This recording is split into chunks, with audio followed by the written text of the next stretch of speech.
The day is finally upon us. The Void Hunter of Section 6, Hoshimi Miyabi, is approaching, and she's here to create a storm in Zenless Zone Zero. I know a lot of you guys have been waiting for this character since she was revealed back in the first closed beta, and I'm happy to finally bring you guys everything you need to know about her upon her release. In this video, I want to be providing you a complete guide for Miyabi, going over her kit, best build, team comps, and more. This will be your one-stop shop to learn everything you need to know about this character as a beginner, while showing you how to unlock her true potential. To get this started, let's start talking about Miyabi's general game plan. Miyabi is an expert katana wielder who specializes in the unique attribute known as Frost. She's an easy character to play but hard to master due to her straightforward game plan and high DPS, but with the added requirements of you needing to fully understand how the anomaly and disorder system works while having to manage her unique resource. Ideally with Miyabi, your goal is to prevent your target from playing the game. What I mean by this is that you want to take advantage of Miyabi's ability to immobilize her targets with her Frost attribute.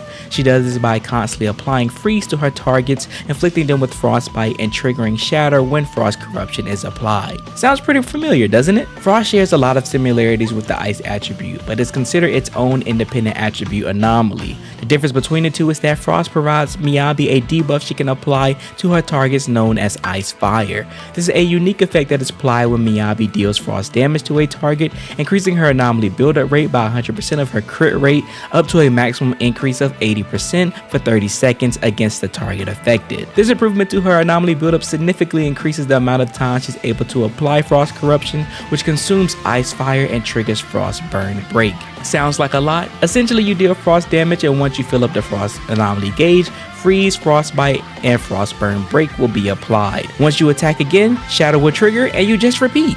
This is a process that naturally happens when performing Miyabi's rotations, so you don't need to hard focus on it too much. Just be mindful of when these things are occurring and why, so that you take advantage of the buffs and debuffs that are applied. Speaking of buffs, let's bring it back to Frost Burn Break. This is an effect that deals massive frost damage up to 1500% of Miyabi's attack and enters the target into the Frost Burn state, granting Miyabi 1 point of Fallen Frost. When targets are in this state, all squad members will accumulate up to 20% more anomaly buildup against them, but keep in mind that Miyabi can't apply Ice Fire to these enemies. This is a part of Miyabi's kit that screams that she wants to work with another anomaly unit, or at least other units that can take advantage of the buff being applied. So you want to keep this in mind when building teams for Miyabi in order to capitalize on her full potential as an anomaly DPS, which we'll go over later in this video. Now, how all of this can be executed is through quite a few different ways in her kit. For starters, we have Miyabi's basic attacks. Basic attacks 3 through 5 are the only hits that deal Frost damage and that can apply Frost Fire. So you want to utilize the parts of her kit that allow her to skip the first 2 hits of her basic attack combo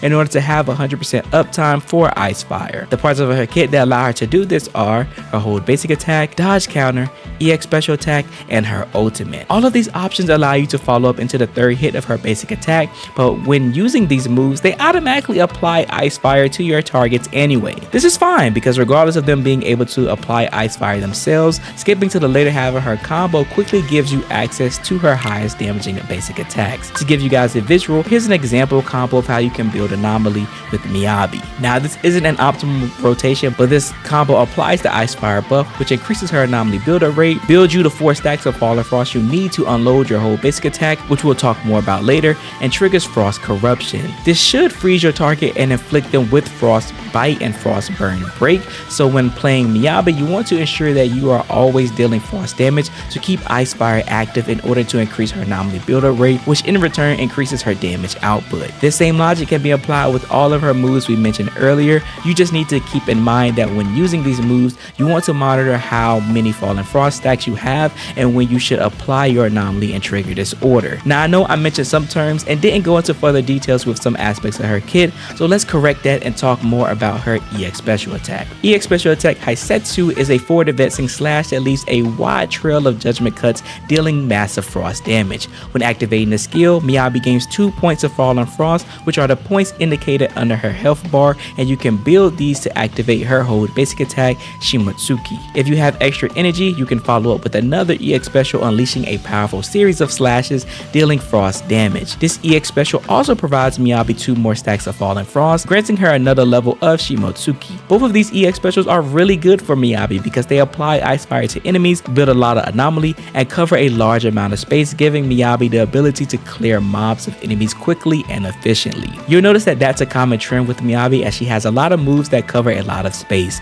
allowing her to hit multiple targets at once. She also has her special attack Mayuki, which is a quick draw slash that deals frost damage and applies the Ice Fire debuff. You hardly use this move in her kit, as Miyabi is primarily played as a burst style DPS, meaning that she's only on field whenever she has resources. She can be played in other ways as well, but even then her EX special still reigns supreme because of the mob clearing potential. Now, something that's even stronger than her EX special is her hold basic attack Shimotsuki. Shimotsuki is a unique stance for Miyabi that charges her basic attack up to 3 levels, consuming 2 Fallen Frost per level. Level 1 is 3 waves of frost slashes, level 2 is 5 waves of frost slashes with an increased spread, and level 3 is a whirlwind of frost slashes that cut in front of Miyabi when she unsheaths her sword and around her when she sheaths it. This stance greatly shows Miyabi's mob clearing capabilities, and just like her EX special attack, this is going to be a primary move you will be using to build anomaly and deal massive damage. Now, the crazy thing about Shimotsuki's stance is that it can actually be buffed by her additional ability Bask in Frost.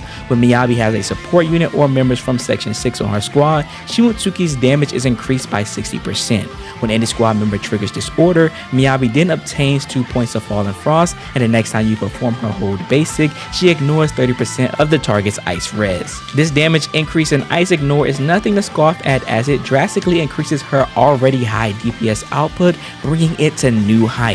This additional ability alone is one of the primary reasons why Miyabi will be considered in a class of her own with her damage potential, because how easily she deletes enemies. Lastly, we have her ultimate, Lingering Snow. Miyabi unleashes powerful slashes that deals massive frost damage, granting 3 points of Fallen Frost, and increases her ice damage by 30% for 12 seconds. This ultimate for Miyabi deals massive frost damage, but it's also a utility ultimate because of the buff that it applies. Seems like they want to reward players that know how to utilize her kit, so they're providing not only this high damaging super, but overall buffing her damage as a whole, so that you can perform her rotations again and wipe out enemies even faster. I love when they do things like this in Zenless, because it promotes players to master characters like Miyabi regardless of her ease of use. And that's Miyabi's kit and core game plan. Now let's get into her build. Alright, when it comes to building Miyabi, there's only one 4-piece set to go for, and that is our new set specifically made for her, Branch and Blade Song. This provides a 16% crit damage buff on the 2-piece, and when you equip the 4-piece, it says when Anomaly Mastery exceeds or equals 115 points, the equipper's crit damage increases by 30%. When any squad member applies, freeze, or triggers the shatter effect on an enemy, the equipper's crit rate increases by 12%, lasting 15 seconds. There's no other unit that takes advantage of this set better than Miyabi, nor is there a set that provides Miyabi strong bonuses like this, so get to farming. For her 2-piece set though, she has a bit more flexibility. Personally for me, I went with the Woodpecker Electro. This 2-piece set provides 8% crit rate, and I went with this because her core skill mentions that the buff to her anomaly builder rate from Ice Fire is scaled off of her crit rate, and you ideally want 75% to take full advantage of the buff. Now her W engine helps with the crit rate, but if you don't plan to pull for it, I would highly recommend farming this 2-piece set to reach the desired crit rate you need, or come as close to it as you possibly can. If you do grab her W engine though, then Puffer Electro might be the better choice for you. Puffer Electro provides 8% pin ratio, and this will essentially increase your DPS due to pin ratio ignoring a percentage of the target's defensive stat. More damage is always good for Miyabi, so definitely farm this. Now let's talk about her main stats. For Disc 4, you want to go for crit rate to again help you hit that 75% threshold that you're looking for. For Disc 5, you can go with ice damage bonus to increase the damage that frost deals. I know I said earlier that it is considered its own independent attribute anomaly, but buffs to ice damage still affected. You can also go for pin ratio in this slot to further complement the 2-piece bonus from Puffer Electro if you decide to run that. And then for Disc 6, we're going to go with Anomaly Mastery to make sure you exceed or equal to 115 points to activate the buff on the Branch and Blade Song set while further improving her anomaly build-up rate. Lastly, to go over her substats, you want to prioritize crit, then attack percent, then anomaly proficiency, then lastly you can focus on flat attack and pin. This is because Miyabi's kit is centered around the damage stats normally tied to attackers, so she cares more about her crit values and attack than stats like anomaly proficiency. Anomaly proficiency and mastery is still important though, but you can basically say that Miyabi is an attacker cosplaying an anomaly unit. For your stat goals, you want to aim for a 2500 attack, 75% crit rate, 100% crit damage, and 300 anomaly proficiency. Now, let's get into her W engines. Sadly, right now, Miyabi has very limited option for W engines, so you want to either use her signature Hailstorm Shrine or Electro Lip Gloss. Hailstorm Shrine provides 24% crit rate and the effect Frost Stained Star.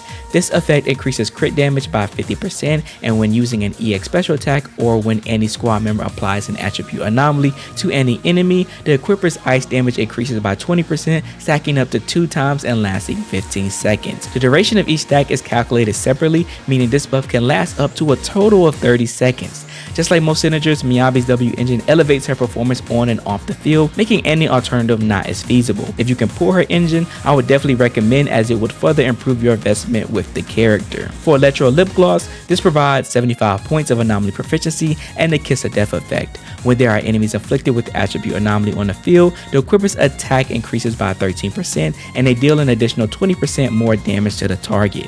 This is the next best alternative that we have, as it just increases an anomaly unit's damage overall, and if you've been buying the battle pass for the last few patches, you had the opportunity of getting a few copies of this to increase the buff from Kiss of Death. And lastly, if you're new to the game and don't have any other option, Mananga Storm Alpha provides 20% attack and a Disorder Current effect. Accumulated anomaly buildup increases the equipper's anomaly mastery by 25 for 10 seconds. This effect can trigger once every 20 seconds. This is a temporary option that should be replaced as soon as you can. It's just used to provide you a little something until you can get one of the other 2 options. And that's how you build Miyabi. Pretty straightforward when it comes to building her. Like I said before, she's basically an attacker disguised an anomaly unit because her kit points towards building the stats that attackers focus on. This doesn't mean that she isn't exceptional at playing the anomaly role, because she definitely is. She just has different stat goals to meet is all. Now, it's time for my favorite part of the video. Let's get into team building. Miyabi is a burst style DPS that has the flexibility to play in quite a few different team comps. Primarily, you want her a part of comps that can take advantage of the disorder to generate extra stacks and buff her and the team's overall damage output. For these disorder comps, it's really important to understand the timing of when you proc disorder to maximize rotation and damage output. Right now, the best teams that you can build for your Miyabi with this playstyle and others in mind are Miyabi Seth Yanagi, Miyabi Lighter Lucy, and Miyabi like Hanzo Kaku. Miyabi Seth Yanagi is a team that plays off of a quick squat playstyle that requires a lot of execution but is insanely fun to play. The goal of this team is to deny your enemies any room to fight back by inflicting them with freeze while constantly triggering disorders. This would in return provide high DPS while also making sure Miyabi has Fallen Frost stacks available at all times. This is an extremely high damaging team, making it very rewarding when played correctly. It just requires you to monitor positioning and anomaly build up a lot more than you normally would. Miyabi's job on this team is to delete everything in sight by burning her resources wisely. This is done by using her EX special attack to clear mobs and deal damage to the boss while building stacks for herself. You can also gain stacks with her ultimate and when you trigger Frost Corruption. Once your stacks are loaded, you immediately consume them with level 3 Shumatsuki for massive DPS. You do this to not waste any stacks while the team helps build more when she's off field. Seth's job here is to help build Electric Anomaly, provide a shield that gives 100 anomaly proficiency and a 20% build up res debuff through his quick assist and chain attack, and increases team overall damage either with his 4-piece Proto Punk set or the 4-piece Astra set. He's also here to interrupt bosses with his charged EX special, so when you switch to Miyabi, you can complete her rotations with no issues. Finally, we have Yanagi, the disorder monster who will be assisting with DPS. She'll be primarily using her stance combos and EX special attack to trigger multiple disorders in a matter of seconds with her unique polarity disorder, plus the combined effort in building electric anomaly between her and Seth. Doing so will directly buff Yanagi's disorder damage multiplier by 250% and her electric damage by 20%. Triggering so many disorders will also help Miyabi build about 4+ Fallen Frost off field when played correctly, allowing her to always have level 3 Shimatsuki ready to go. Again, this team requires a great understanding of how the anomaly and disorder system works in order for this team to flow properly. Without it, its performance will be much weaker. Now for my Caledon champions. This is the team for you. It follows our traditional team structure of stunner support DPS, providing a hyper carry playstyle. The only difference here is that Lighter will be coming off of the bench while Miyabi takes the lead. This is because because Lighter is at his best when he has morale built, so Miyabi and Lucy will be using their energy to help him build that morale. Once that's ready, Lighter will be facilitating his job by dismantling daze bars in morale burst state while providing his team a 15% ice res and fire res debuff, plus up to a 75% ice and fire damage buff. Also, because of the ultimate change this patch, Lighter is able to build daze even faster, giving his team multiple stun windows, which becomes 3 seconds longer every time he applies the collapse effect to a target.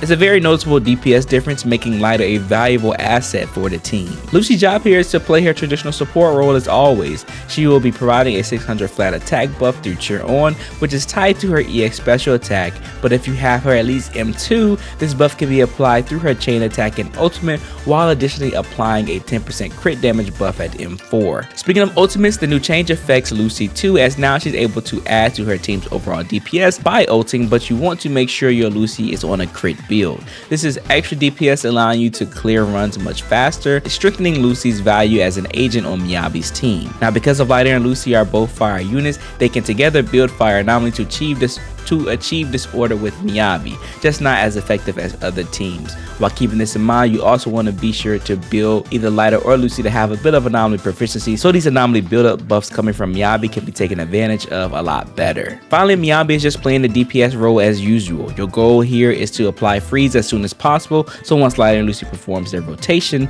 this order can immediately trigger for the additional damage and help Miyabi build her Fallen Frost stacks off field. This team can be slightly altered as well by switching out Lighter for Bernice to now turn this into a dual DPS comp. Miyabi and Lucy will still be playing the same role they did before, while Bernice will now be operating as our sub DPS. What this means is that she'll be providing fire damage off field with her Scorch effect when she's in the Nitro Fuel cocktail state. When her teammates attack enemies with this status applied after burn is triggered, dealing fire damage equal to 350% of Bernice's attack and accumulating fire anomaly buildup.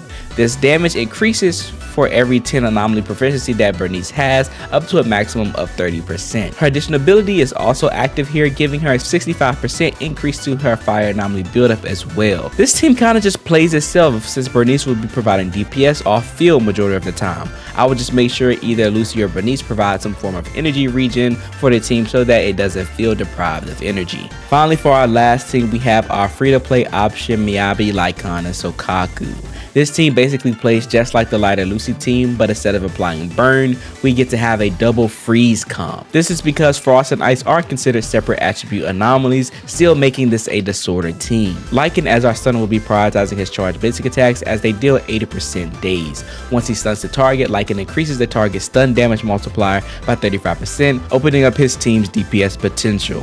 Lycan also has a 25% ice damage res debuff for 30 seconds whenever he lands an EX special attack or assist follow-up. Lycan is basically an easier to obtain Lighter, just with weaker supportive capabilities. He's still very valuable though. Then we have Sokaku, our ice support unit, who's going to be providing a 1000 flat attack buff to the character she quick assist into with Flight of Flat for 22 seconds. She also provides a 20% ice damage buff to all of her squad members for 22 seconds, which is pretty significant for a unit like Miyabi. Now, if you've been here since launch, you probably have multiple copies of Sokaku, but if not, she's going to be on Miyabi's banner as well. If you get her to M1, she increases the duration of her flat attack buff and her ice damage buff by 8 seconds, and if you get her at M4, Flight of Flag now has a 10% ice res debuff for 8 seconds. Having copies of Sokaku overall greatly increases her value of a support, just like Lucy, making her just as valuable. This team is a great option for working with Miyabi, but personally for me, I don't enjoy it as much because of Sokaku's sluggish nature. She's very clunky and isn't that fun to play for me, but she's really strong, so if this is an ideal team you can build, definitely go for it. Finally, to end off this video, let's go over her Mindscapes. First up, with M1, this makes it so for every Fallen Frost consumed in Shumatsuki stance, the target attacks will ignore 6% of defense, stacking up to 6 times. It also makes it so that charge level 3 of the stance will remove Frost Burn from any enemy that is suffering from it, and increases all squad members' anomaly buildup rate by 20% for 10 seconds. Now, at first glance, this sounds amazing, but there is a caveat. Because Frost Burn is being removed, this means Miyabi can reapply Ice Fire to increase her own anomaly buildup on top of the buff from the M1. The downside to this is that removing Frostburn removes the frostbite damage multiplier that Miyabi receives from this order. So M1 is essentially having you exchange dealing additional damage with this frostbite multiplier when the shorter is triggered for the ability to just deal raw damage with Miyabi and build anomaly faster. M2 is where you more than likely want to stop because this is where you get the big bulk of significance from her, and this provides a 30% damage buff to her at basic attacks and dodge counter while granting her 1 point of Fallen Frost every time she lands her 5th basic attack. She then immediately gains 6 points of Fallen Frost upon entering the battlefield and a 15% crit rate buff. This is the main Mindscape you are looking for to making Miyabi absolutely cracked. This essentially lowers her need to operate with the team, essentially making her a one-woman army. Her M4 increases Frostburn break damage by 30%, and she generates 250% more decibel whenever it's triggered. And finally, M6 grants her a new buff known as Polar. This increases the damage of her Shimatsuki stance by 30% and allows her to trigger every level of each stance as long as she has the amount of Fallen Frost stacks available. So if you have 6 Fallen Frost stacks loaded, she will perform Shimatsuki stance level 1, 2, and 3. You really don't need this, but if you're really trying to make her broken, by all means, well out. And that is everything about Miyabi. She is by far the best DPS in the game now, no questions asked. She's a valuable unit for anyone to pick up no matter what your account is currently looking like, because she's a character that has the power and flexibility to make almost any team work. That doesn't mean they'll synergize well together, but Miyabi's damage output is just so high that she'll make it work regardless. But that's all for me, guys. This video took a lot to make, so I would appreciate it so much if you guys could support it. Remember to leave a like and subscribe to the channel if you are new, and let me know if you guys are going to be pulling for Miyabi and if you're excited to see any more Miyabi content coming from me. We also have some stuff in the works for Hard Monster as well. Just give me some time. I'm trying to work on everything as fast as I can. But again, I appreciate you guys, and always remember to believe in you that believes in yourself. I'll see you guys in the next one.